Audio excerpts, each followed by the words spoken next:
the last few years, I think split by split, your reputation's gotten better and better and better. Like, especially when Selfmade left, most people shifted to focus like you were the best player in the team, things were going well. So most people would think, if they don't know the way the industry works and how deals in the off-season go, they would think, right, Crownshot at a minimum could at least stay in like a team like SK or be in one of the teams that's like borderline playoffs. And who knows, maybe one of the bigger teams. I mean, listen, Fnatic needed an AD carry. Maybe even gets a chance to go to a bigger team like Selfmade did last year. What were you thinking coming into this offseason? Were you thinking something similar, like you can get an even bigger, a better team potentially? I mean, yeah, I felt like the split I showed, and under the circumstances I showed it on, I felt like it was time to, move on to like a different team, a team that could contend for higher placement, and it didn't work out. But I'm still confident in myself for sure that I'm capable of doing that. Yeah. Right, when it came to the off-season, you weren't in the leader position where I've heard like, maybe like one or two teams talk to him, but even then they're like nothing was like really going to happen. And his real problem is he just kind of got ignored. In your case, you basically implied it. Like you had teams you were talking to, but tell us what you can say. Why aren't you in one of these teams basically? No, I mean, I guess they decided to go with other options or other lineups that didn't include me. I also did have like an offer from SK to resign in October, but that was I obviously wanted to test free agency, and the full roster wasn't known back then, so I just felt like it was time after 2 years to test the waters, so to speak, and bet on myself, and that's what I did. So yeah, I guess teams just decided to go with other lineups. Obviously, I don't agree with it, right? But I have to respect their choices. When you say that, like you wanted to test the waters and crucially you didn't know the lineup, like you kind of imply in there, the main problem is, yeah, you could sign with SK again, but you don't want to be stuck in the position where like, barely making playoffs is success, or maybe you don't make presumably that's the problem. Like you want to advance your career. Yeah, I mean, exactly. I remember in spring when we were in 9th place, I was just thinking, there's no way there's no way that this is all I can do, right? Like, I'm not gonna be 9th place. I saw my friends are in finals and winning MSI and doing this, right? That they're like, I just felt extremely bad, and that's why I decided to I really did give it my all in summer to be played around, and because that's.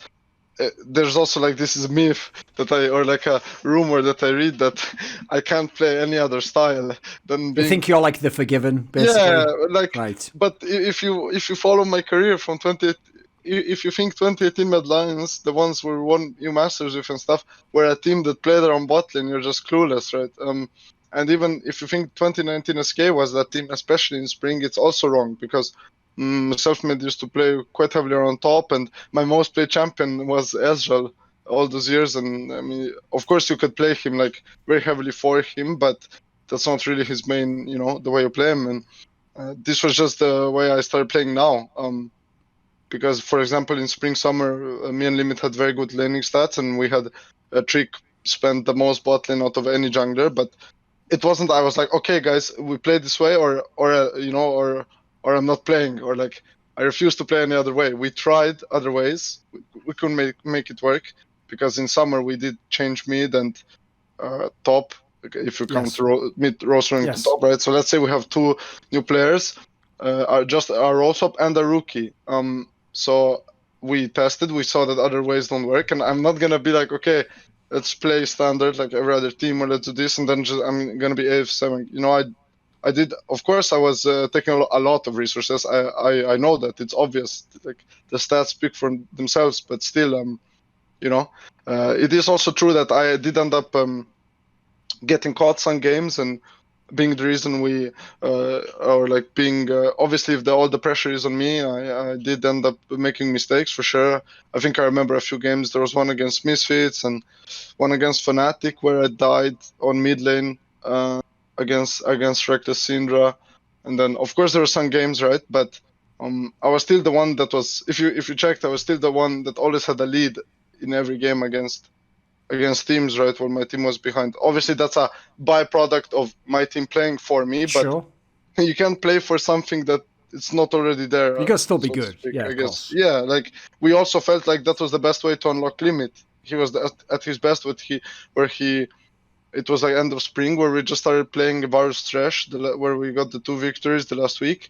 We just split map every game and just played for bot lane, and Trick and Limit would play together on the map, and Limit was also like enabled that way. So it was like just a natural development, right? Even on Zazia was most comfortable on control mages, which were meta in summer, like Oriana, Azir, stuff like that. So Syndra. So it was just a pretty much a natural development to what fit us the best, I guess. But for sure, I can play other styles.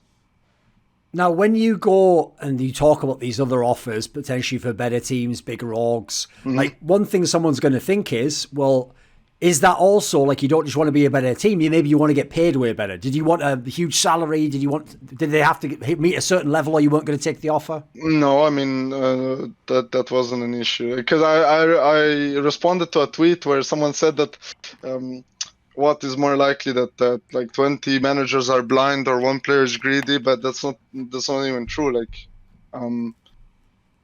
it's just not true. There was never a salary concern. I just wanted to play in a top team. That's all.